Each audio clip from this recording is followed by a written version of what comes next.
Hey, what's going on? It's Bill Burr, and it's time for the Monday Morning Podcast for Monday, May 25th, 2026.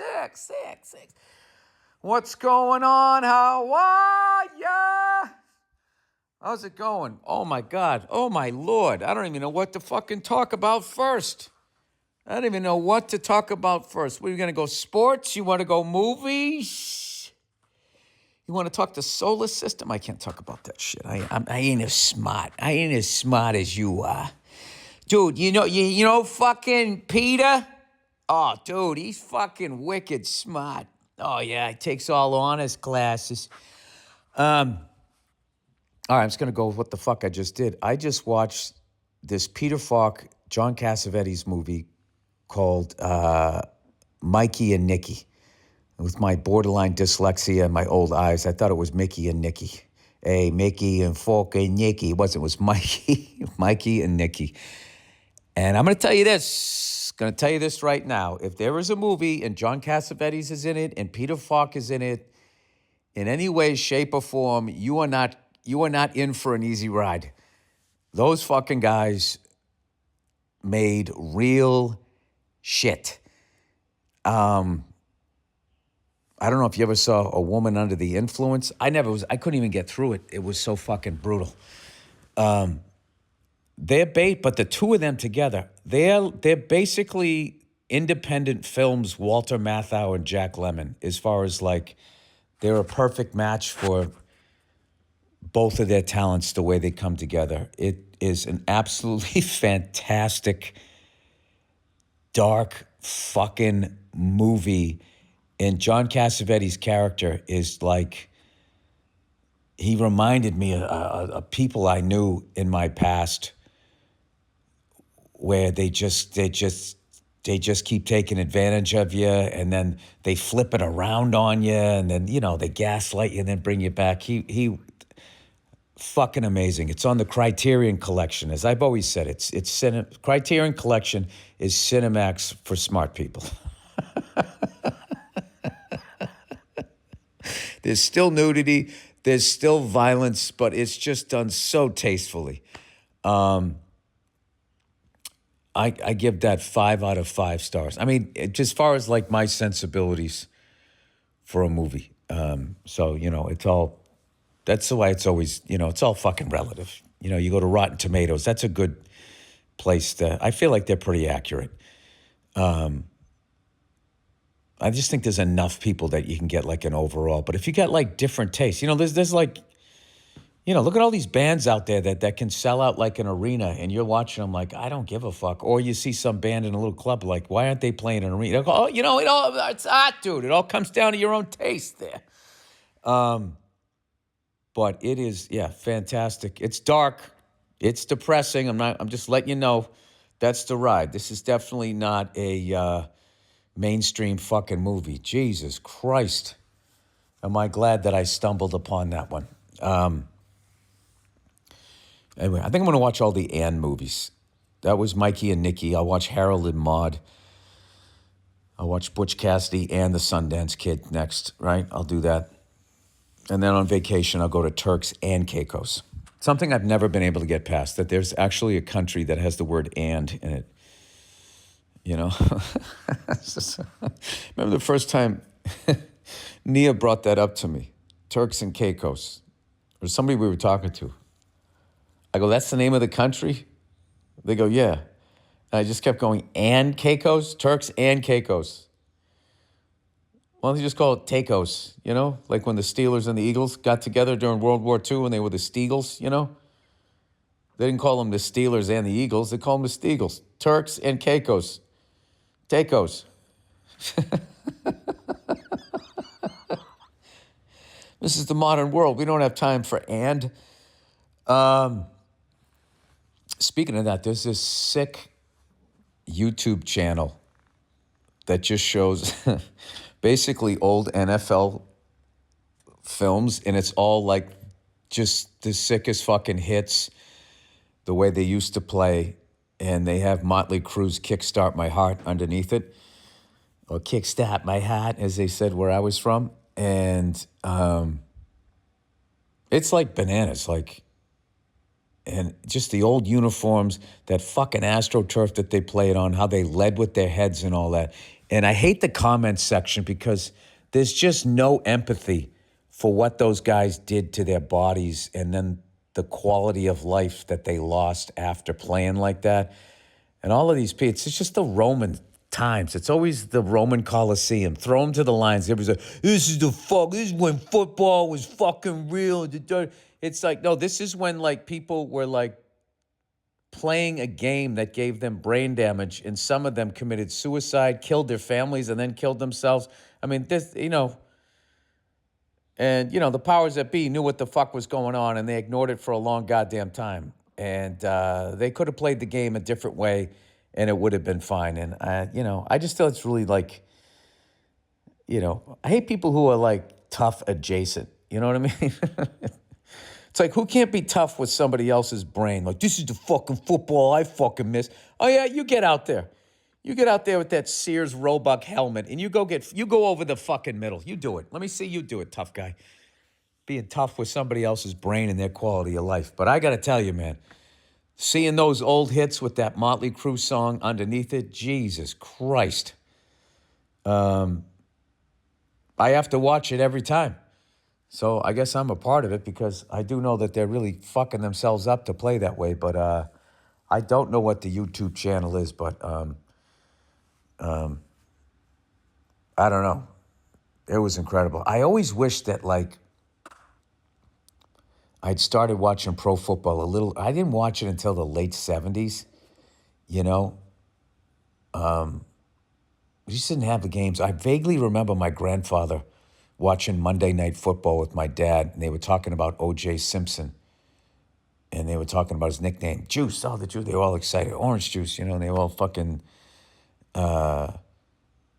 excited to watch him. They were showing the highlight. I remember a little bit of that, but I would have loved.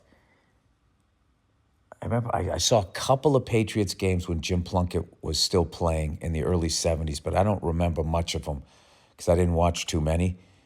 My parents worked a lot, so they didn't have it on, and I didn't think to watch it, right? But, like, I would have loved if I could have caught that era of football where the Eagles had the white helmet with the green wings on, like, right after the merger. I'm sure on YouTube, because I've been able to watch old Super Bowls. I think I've seen every goddamn Super Bowl. The only one I haven't seen is I didn't see the one where the Eagles kicked the shit out of the Kansas City Chiefs. I just couldn't stomach watching it. All the calls that they were getting, I couldn't handle it. It just was fucking brutal. And I went to the movies instead, and I came out, all right, I'm sure they won. And then I saw the Eagles kick the shit out of them. I was like, I never got around to watching it, though. Anyway, this morning, I got a buddy of mine, lives out there in the Malibu area. And I've been telling him, I'm going to ride out there one morning. We'll go for a ride through the Santa Monica Mountains, on the bikes and fucking whatever. And I finally rode out there. I did that this morning and rode for like fucking 3 hours. I got to tell you, man, it was unbelievable. Just breathtaking, Don't listen to all of these people that are out here shitting on states. This is a goddamn gorgeous country. And if you do ride motorcycles, man, I don't give a fuck. Put your politics aside. Come out to California and take a ride up to PCH and go into the Santa Monica Mountains, dude. You're going to be happy that you did. It was incredible. And at one point we were on that, I never knew where it was, that part of Mulholland Drive where all of those Fast and Furious kids and the guys on the motorcycles, there's this one little thing where I don't know, for whatever reason, they're always filming there. There's always a cop there. And then there's also all kinds of like burnout, there's all kinds of rubber on the road and all of that. And I was riding with two other people, so I wasn't too nervous, but like, I was kind of laughing as they were going by me on the other side. Borderline drifting. I was kind of like, not my tempo. Oh, Billy's a cigar smoking fucking, I like being in the right lane. I'm not a left lane guy. I just fucking, cruise. You know what I mean? If I can just hear the beautiful sound of going through the gears and that engine and everything, I'm really happy.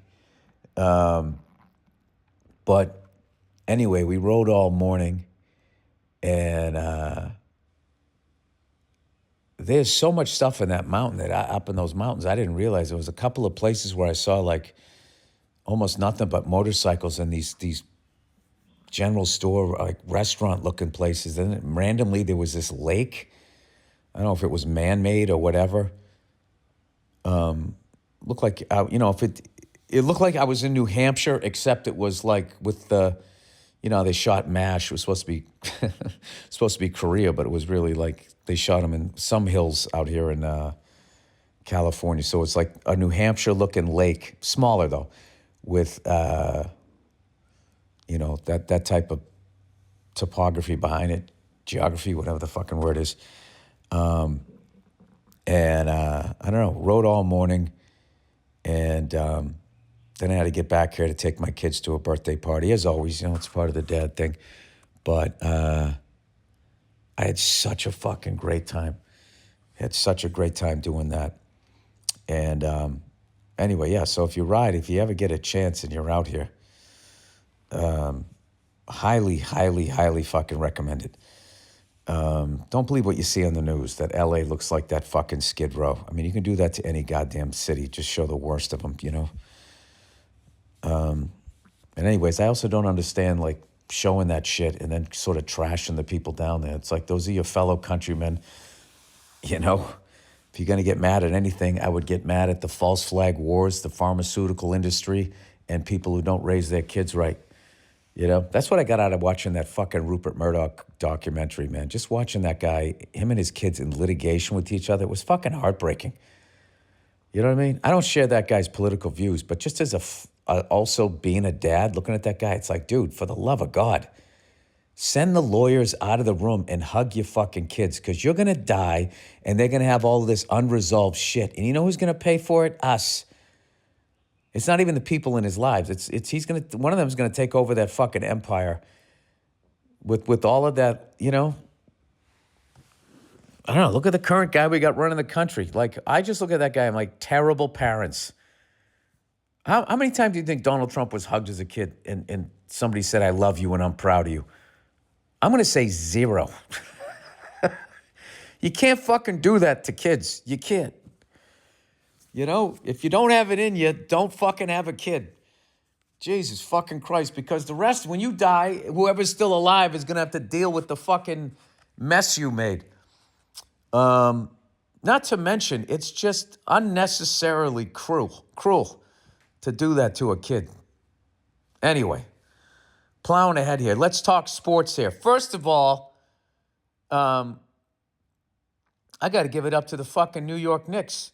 For once, I don't want to say too much because I don't want to fucking put any sort of jinx or anything like that. But let's just say, in the past, the New York Knicks have made it to the NBA Finals.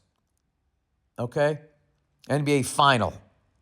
I always figured it's the Stanley Cup Final and the NBA Finals, or is it the NBA Final and the Stanley Cup Finals? I always forget. Anyways, they usually put their fans, the Knicks, through like at least 14 heart attacks before they get that far.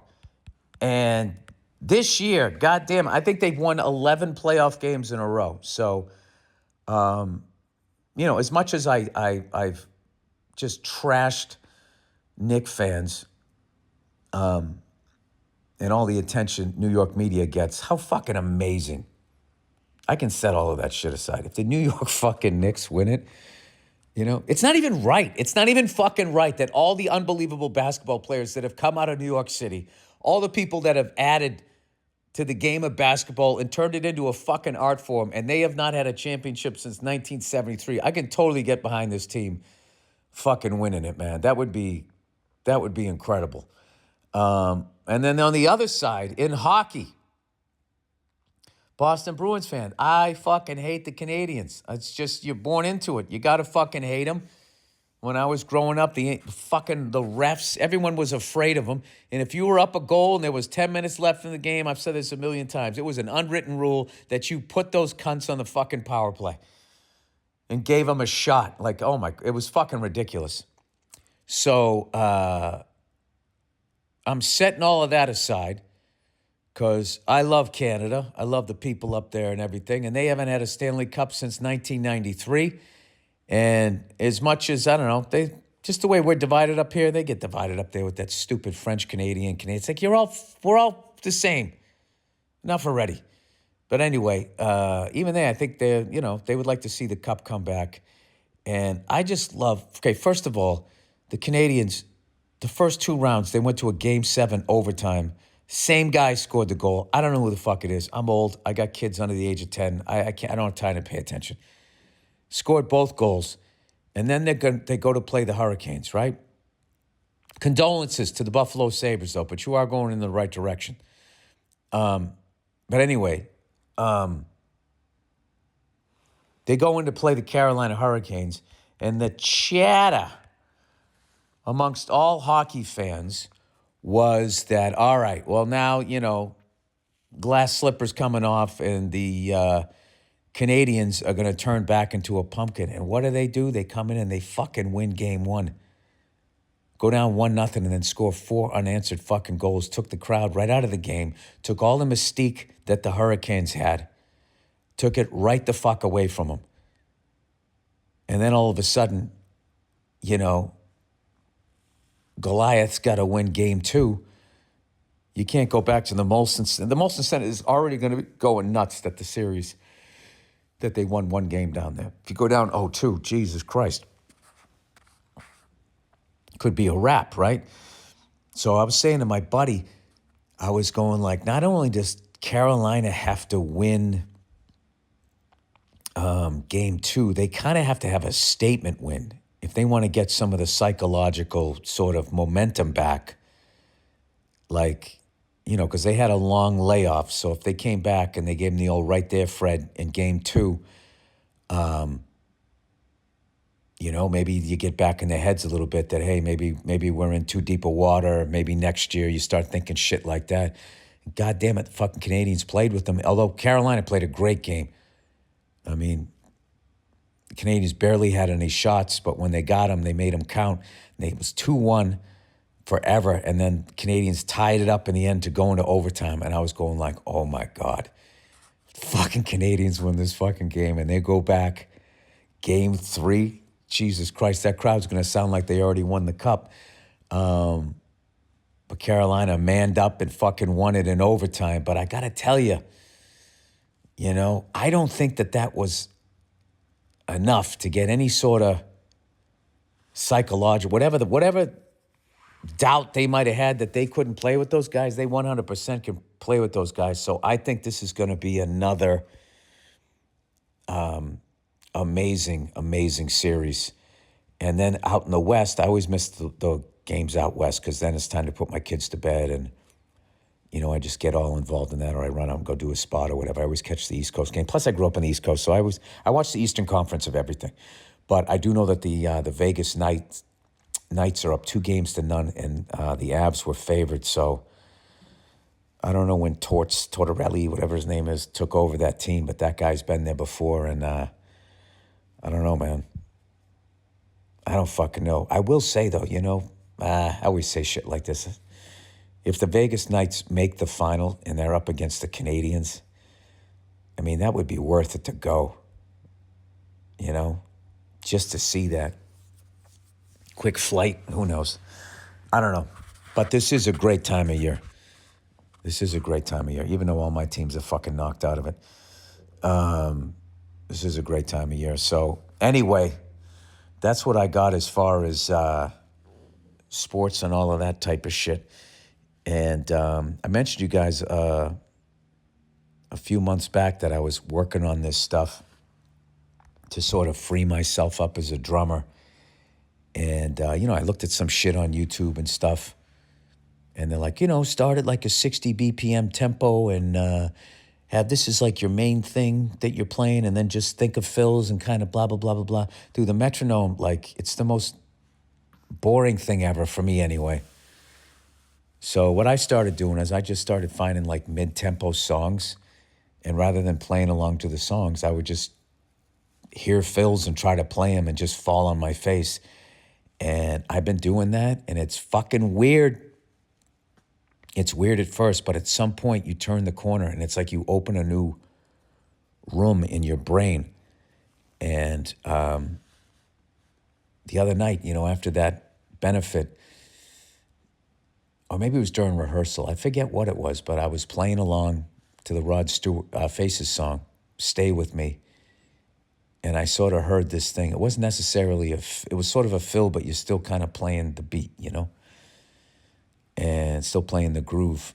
And so it was really just this embellishment between the snare and the bass drum. And I heard it and I just played it and I landed on one and I was just like, oh, I don't think I've ever done that before. That was fucking cool. So I came home after doing the gig and a couple times this week I've been out in my drum room, and I highly recommend the Beastie Boys, or Beastie Boys, I should say. And Check Your Head, Ill Communication. There's a bunch of tracks on there. Root Down is a fun one to just sort of like improvise and just do these fills. And like, you by yourself, who gives a fuck, right? And it really has been this exciting thing to do where I just really felt like, just like in stand-up when I just feel trapped in my act and I couldn't improvise, or you're afraid to bomb or whatever. I guess the drum version is you can't pull off the fill and you drop time for half a second. I don't know. The only way to get better is you got to kind of fail or whatever. So I've been doing that, and it's really, really helped me. And I'm just, I'm some guitar-centered dad drummer, so I can't. If you actually have musical gift, like I imagine you could progress way faster than me. But that seems to be the way out, because I've always, or the way into that, because I've always, been such a fan of music. But it's like those musicians that can just like listen to a band, hear something, and then play it, I was like, how the fuck do you get that good? And you get that good by, other than your gifts, it's just learning how to do it. So I think that's why like jazz musicians are so amazing, because there is no fucking way to play it. It's just the whole time. Every time you play it, it's different. And I don't know. And then rock is so like locked into the groove that element of improvising and being in the moment and being able to play what you hear isn't necessary in a way. But I think it kind of, depending on what you want to do, I found it sort of hindered my development as a player to not be more improvisational, if that makes sense. Anyway, just me nerding out on drums. Let me do the reads here for the week. Hold on, I got to grab these things. I forgot to copy and paste them there. All right, here we go. Oh, look who it is, everybody. It's Quo. When everyone on your team thinks someone else handled it, that shit? The call, the text, the follow-up. It's like that Spider-Man meme where they're all pointing at each other. Meanwhile, the customer's just sitting there like, hello?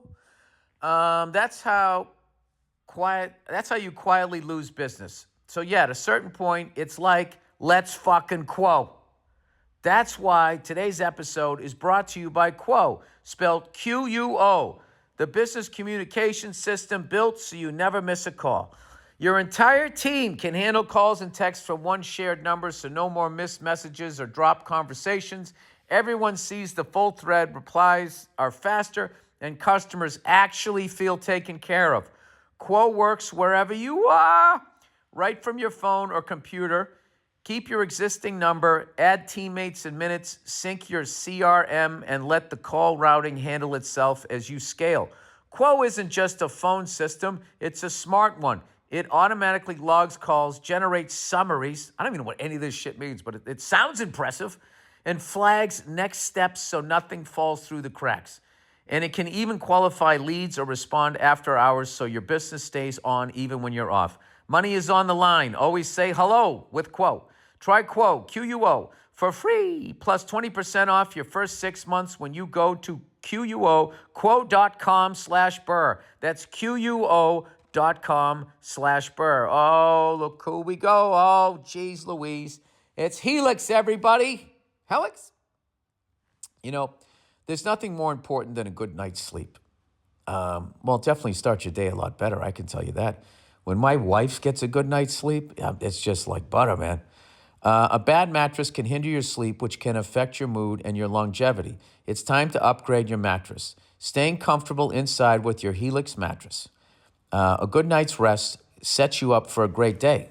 Helix Sleep Quiz matches you with the perfect mattress based on your personal preferences and sleep needs. Makes buying a mattress easy. I forgot my glasses. Sorry, everybody. Free shipping and seamless delivery.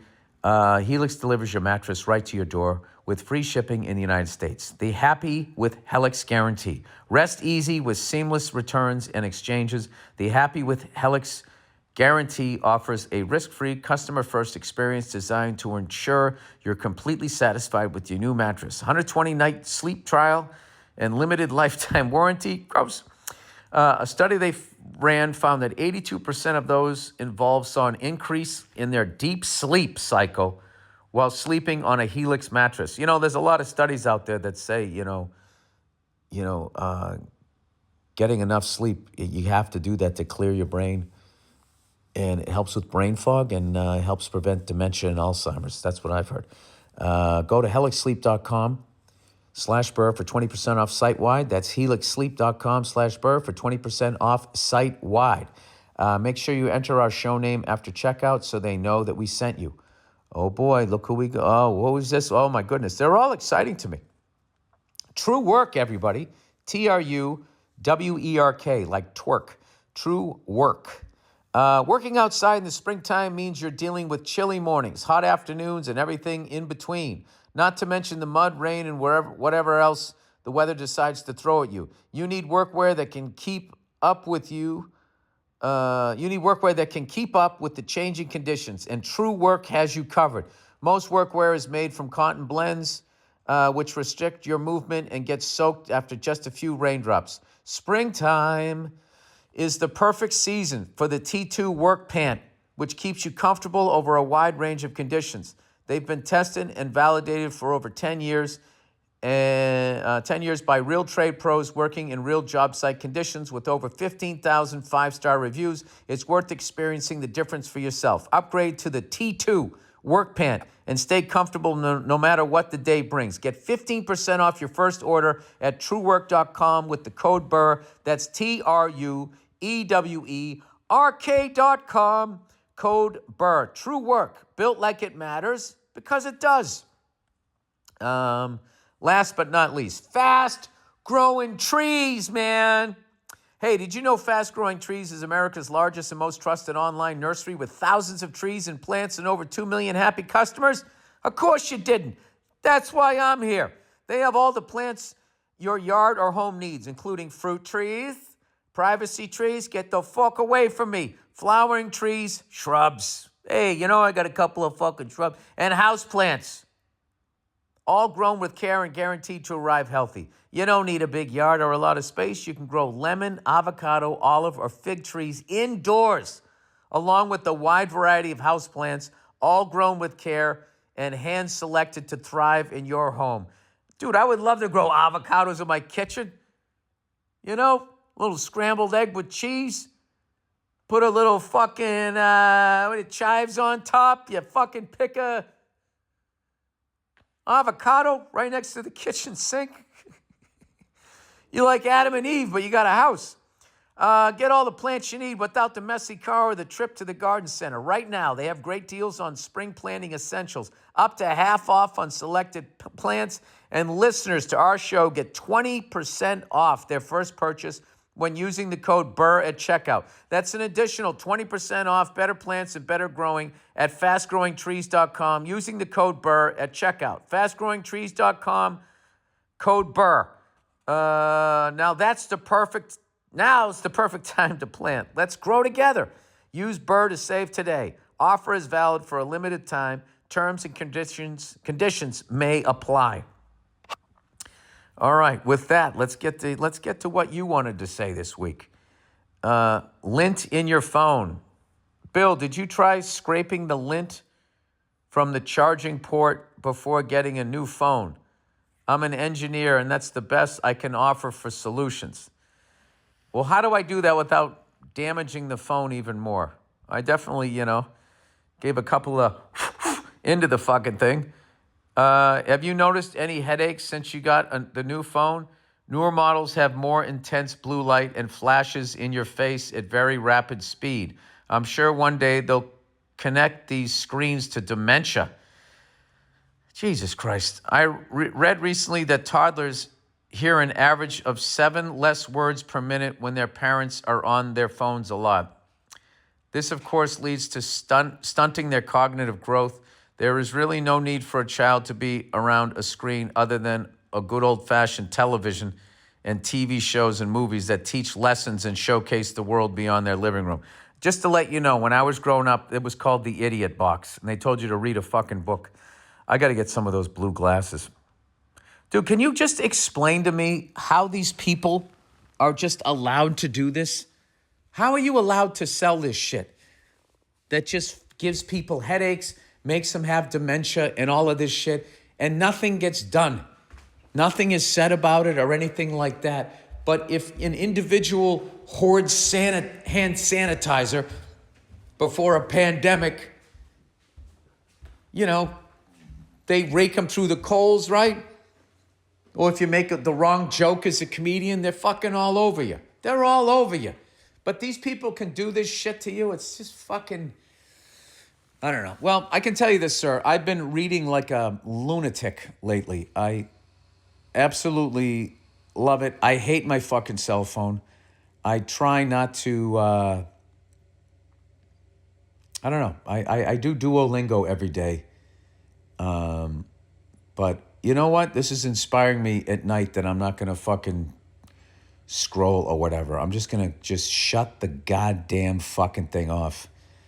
If anybody has any suggestions on like these blue light things or something, I mean, whenever I'm on the phone, you know what I do is I have the Bose wireless headphones, so I get that fucking satellite signal blasting through my brain. I don't know. I can't imagine. Then you get microplastics. How do you turn this? I was actually thinking like, can you imagine if we actually somehow turned all of this around? In 100 years from now, when we're all dead and gone, but our bodies are still like with all the preservatives, you could dig us up and we look like we've been dead a week. Like if we went back to like healthy food, all natural, it really was organic. We ended all of these false flag wars. Medicine actually tried to cure diseases rather than try to create them and then prolong treatment to just keep you alive, but you still need their medicine. I mean, they're fucking ghouls. These people. Imagine we just turned it all around. We all fucking work together. If we all collectively just realize there's no such thing as a recession, it's really just something that's created by a small amount of people moving chips around, and that there's plenty of jobs, plenty of places to live, plenty of food, and we all just sort of work together. Can you imagine that? Can you fucking imagine that? Instead of being at each other's throats all the goddamn time, or getting mad at whatever these fucking assholes tell you to get mad at. Because I'm done with that shit, I live in LA. No one's going to get me to hate a red state, okay? You're not going to get me to hate anybody in the Middle East. I'm not hating anybody. I'm just not doing it. I'm not fucking doing it. Because I've traveled, okay? And I've been to Europe, been to Australia, been to Asia, I still got to go to Africa and South America. And I know what I'm going to meet there. I'm going to meet a bunch of fucking good people that remind me of good people here. And I'm going to go to their countries and the same bullshit's going to be happening. There's going to be very few people at the top that have power, and they're going to be getting people to They just divide. That's how they stay in power. And they need to divide because they're never doing the right fucking thing for people. If he just did the right fucking thing for... I've actually read this book on it. It's actually considered weakness.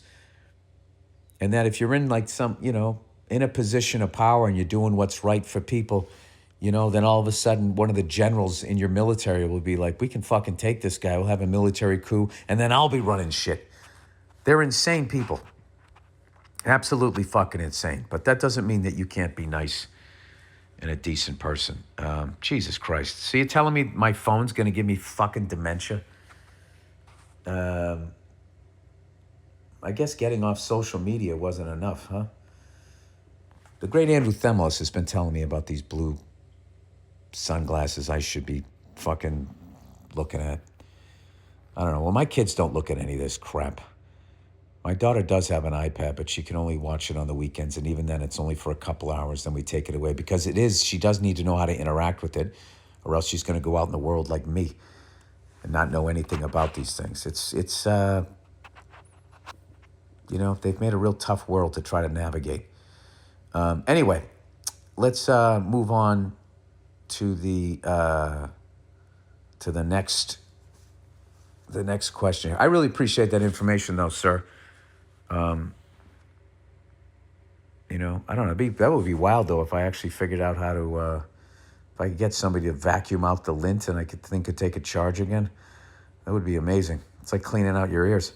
All right. Anyway, your fear is well placed. Bill, okay, your fear is well placed. What are you talking about? I'm emailing from Brisbane, down under. 2 shark killings in 7 days in Australia. 5 dead in the last 12 months in Aussie waters. Holy fuck. Interesting fact. Last 2 victims were ginger nuts. Stay safe. Well, I mean, we're fishing out the ocean, so I feel like we're moving up the menu as an option. I'll have to look that up. It's funny that you just emailed me. I was talking to my booking agent being like, I have not been to Australia since 2015. So I have some acting work coming up, and it's up in the air because we have to wait for the bigger stars when their schedules like free up, and then we go. And then once we do, I can figure out maybe how to work around some of this. Maybe, not saying yes, not saying no, maybe I can get around. I cannot fucking imagine. I mean, you are out of your fucking mind. Swimming in the ocean to me is one of the most fucking insane things that you could ever fucking do. And then I remember I was swimming in the Mediterranean Sea and I was all excited going like, oh yeah, because they say there's no sharks there. And then one of the most horrific shark attacks I've ever fucking seen. This poor kid got swimming out too far. A tiger took him. He was yelling to his dad. It's just fucking horrific. It's funny, like, you would never go into just the woods if you knew there was tigers and lions in there. But people just go into the ocean and just roll it. I get it. I mean, who the fuck am I? Some of the shit that I do, but Jesus Christ. Oh my fucking God. To get eaten alive while drowning. I just hope that all of them had a quick death. Dopamine just released and just, oh my God. Oh my God. It's just that they bite you first and then they swim away and then they come back to finish you off. It's just, remember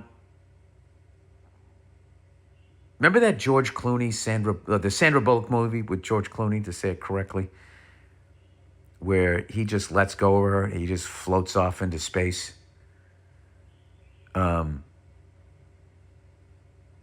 Which I don't know how that works. Do you run out of oxygen and then you die?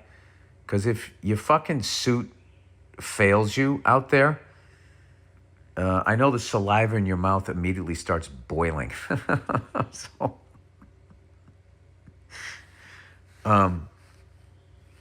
I know his character was supposed to be a brave guy, but like to just float off, like I would choose that, not the boiling in your mouth part, just running out of oxygen. I would choose floating off into the abyss of space, the loneliness of that, other than to be in the middle of the fucking ocean, just waiting, hoping. Your best bet is hypothermia. I mean, I have so much respect for people that scuba dive, that people that surf. I get it. It looks fun as hell, but I cannot. I saw Jaws, okay?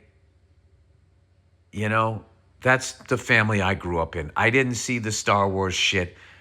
You know, we saw Jaws, we saw Stripes, we saw fucking Scarface, we saw comedies, and we saw fucking horrific shit. And the fucking shark attack in the beginning of Jaws, when that woman swims out to the buoy by herself, naked, and just that horrible fucking death. I never got over that.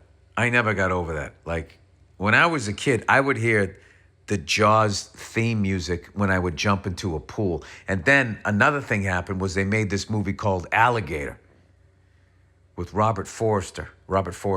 I think it was made for TV. I think that was the movie. And this person goes out, they jump up in the air on their diving board, on the diving board of their pool. And as they're in the air, they look and they see the fucking alligators in their pool. So then there was a while after I saw that, whenever I swam into a, because I always knew in the back of my head, this is stupid. There's obviously no sharks in the swimming pool, Bill. All right. But I saw alligator. I was like in 4th, 5th, 6th grade or something. I would start thinking about that. Like, what if there was a fucking alligator? It's so dumb. It was all in my head, but like, I don't know. Fucking bananas. Anyway, yeah, but I will say this, man. The beaches of Australia, I don't think I've ever seen anything more beautiful or more inviting. I can't explain it. I don't know what it is. You think the ocean is the ocean. It isn't. There's something about in Australia. It's breathtaking. And the people down there are incredible swimmers and all of that. Oh, God, that's fucking awful. And you know what they say in Australia, too? When someone gets eaten by a shark, they say he got taken. Ugh. Oh, my God. Jesus Christ. Fuck all of that. All right. Booing AI. Billy Robot Tits. Hey, guys, not for nothing. I am getting in really good shape here. I got this movie coming up, and I am on it. Oh, Billy Pecs. My chesticles are fucking coming in here. Billy Robot Tits. Have you seen the videos of students booing AI when commencement speakers bring up the future of AI or how it will affect their lives? That's great. It's a good sign for their heads being in the right place for sure. Yeah, and I'm sure the powers that be are then going to somehow go on this propaganda thing that AI is your friend. And they're going to do a thing with, I don't know, somehow they'll make, if you're against AI, you're somehow a socialist or a communist. They always fucking do that. It's a good sign of their, and by the way, the comedy of acting like capitalism is any different than socialism or communism, in that like those two don't work and are corrupt. They're all corrupt. None of them work. None of them work because what ends up happening inevitably is that there's a few people at the top that are running the show and they fuck everybody. They just can't handle the power and they just fuck everybody underneath them. Anyway, it's a good sign for their heads being in the right place. It gives me a little hope, but statistically speaking, a good amount of them use ChatGPT to help them write with their papers. Exactly. We're all guilty of it. We're all hypocrites. Hopefully, they'll keep that spirit. Thanks for the laughs. Yeah, I've added just only consuming, but I get fooled, I'm not gonna lie to you, I get fooled. My wife would be like, Bill, that's AI. So I'm just trying to educate myself on that. But I've added to interacting with humans only, to my try to not go to chains, mom and pop stores, not hate on other states. Remember that it's the United States, and that if you're actively hating other states and excited that they're suffering, that you're same teams, guys, same teams. Like, we all love this country. Let's not let these fucking cunts rip it apart. Okay, Oakland. All right, this person's bringing up Oakland. All right, dear Belissa Tomei, you elegant film and stage acting fuck. Longtime listener and first-time emailer. On a recent episode of the Monday Morning Podcast, you mentioned wanting to get up to Sacramento to see the Oakland A's play before they move to Las Vegas. Please don't. Okay. John Fisher, the owner of the A's, is a notoriously anti-fan owner, born with the silver spoon and tugged on the heartstrings of athletic fans and a city of Oakland as an emotional terrorist. Bill, this is the part of the email when you'll comment, maybe you need to know some context about the guy or the situation. Maybe I'll need, right? Well, dude, if you grew up watching the A's, I'm going to take your opinion on this guy. You're going to know more about it than I do. It said, John and his minority owner partner, Lou Wolf, were notoriously cheap and had a long history of selling off or trading away the A's best players. Doesn't that go all the way back to Billy Baseball there? Even when the A's were in the middle of their dynasty, I heard every year the championship ring was cheaper and cheaper. Anyway, the drama that unfolded with trying to get a new stadium built is well documented across the media. The Oakland Coliseum employees lost the health benefits and got no severance as the billionaire scion to the Gap clothing fortune, I hope I said that right, got MLB's approval to move to Sacramento's minor league park. True A's fans can't respect the move to Sacramento, let alone the final stop in Las Vegas. Go visit the Sacramento Stadium once it goes back to being a minor league stadium. Thanks, and go fuck yourself. All right, well, fuck it. I'm on your side. Listen, I'm not here to be on the side of some rich cunt that's fucking over his own fan base. That ain't what I like to do. That's not the business that I'm fucking in over here. Anyway, the Oakland A's, Philadelphia A's, the Kansas City Athletics, then the Oakland A's, and now they're going to be the Sacramento, not the Sacramento, but they're playing in Sacramento, then they'll be in Las Vegas. That's 5 moves. I put that up against anybody. We've discussed this. Sacramento Kings were also the Kansas City Kings, and I want to say that they were the Cincinnati Kings and then the Rochester Royals. I feel like they've moved the most. I don't know. Then there's sneaky ones that you don't even realize they've moved a couple, 2, 3 times. Boston Braves, Milwaukee Braves, Atlanta Braves.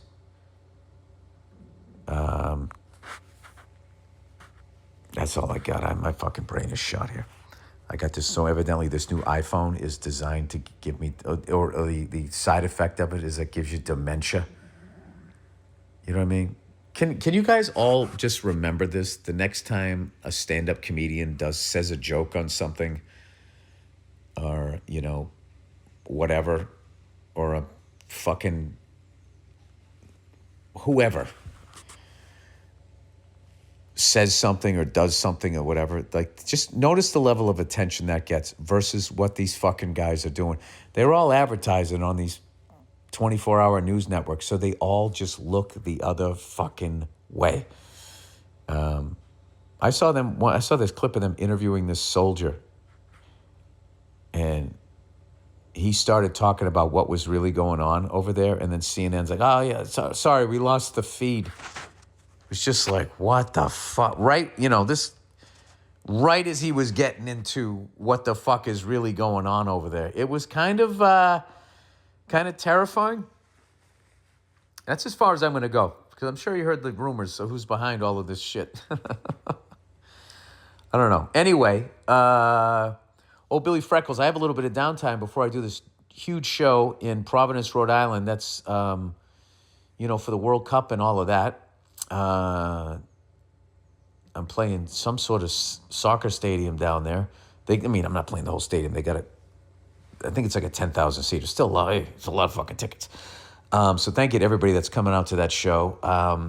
And I am going to get myself some LA dates out here because I want to stay where I'm at with my act, because those 3 shows in Atlanta and then in Florida, and then I did the benefit, that was 1, 2, 3, 4, 5 hour and 15, hour and 20 sets in 6 days.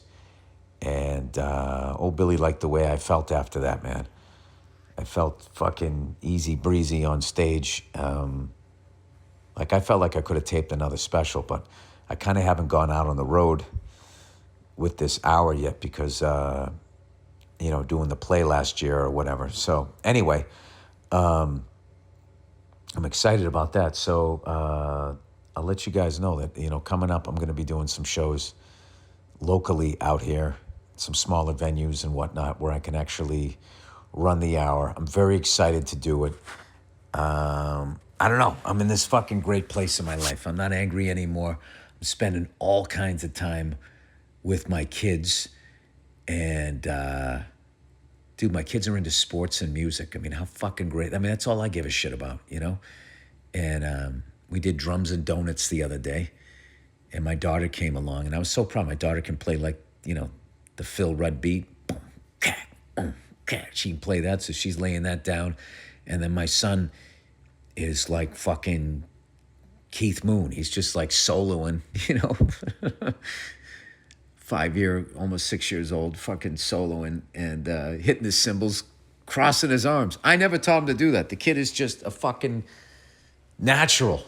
And they both have 2 completely different approaches to the instrument, but they both love it. And, I make the videos and shit. And that's the thing, drums and donuts. We go down, we mess around with some drums. I try to buy something from the shop, so I'm not just down there making noise, although I didn't buy anything this time. And then we go out and we have, we get donuts, and then they sit down, and I look across the table, and they got chocolate frosting all over their faces. And I really think, this is just awesome. And I will also say, what really stuck with me was when I went to that Dodger game. Just sitting in a ballpark with your kids, phone, is, I always have to have it on. I don't know why I feel like I have to have it on. But I'm thankful for that email. It's going to make me, I got to disconnect from this thing more. Everything else I do, I drive old cars, manual transmission and shit. So maybe I should do that with this phone. If you guys have any suggestions, if you were totally addicted to your phone, because I don't know if you notice that you see people walking in crosswalks looking at their phone. I've done that. You get on the subways in New York. I actually think that that's helped with violence for a while. This economy kind of ruined that. But I felt like there was way less fights and confrontations and yelling, because you got to make eye contact with other people. And it was always became hey, what the fuck are you looking at, right? Now everybody's just staring at their phones and lost in their own world, which is dangerous because someone doesn't have to sneak up on you, can just walk right up to you. You don't even see it. But anyway, I would like to get off my phone. And Apple, what the fuck are you doing? You're already polluting the oceans. You want to give your own fucking customers dementia? What the fuck are you doing? And if you don't care, can you stop being so acting like you're everybody's friends? I always hated that during that Steve Jobs thing. They'd all come out and everybody would be like high-fiving, and acting like they cured something. Like they cured cancer. They didn't. They're actually probably increasing the chances of you getting it. It's unreal. That's another thing. Imagine the future. If journalism came back. I'll tell you right now, like how you know where journalism is at is just how overtly fucking racist some of these politicians are, including the fucking orange one there.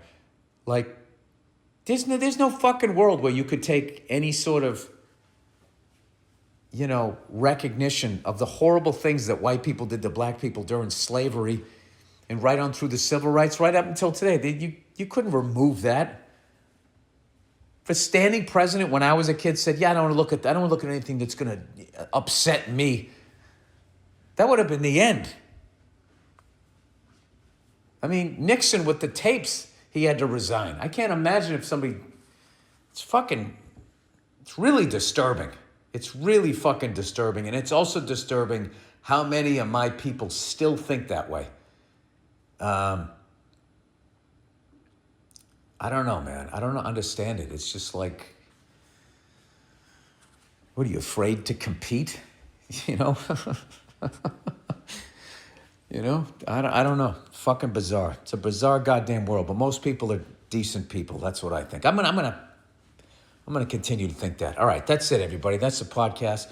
Go fuck yourselves. I will check in on you on Thursday. All right.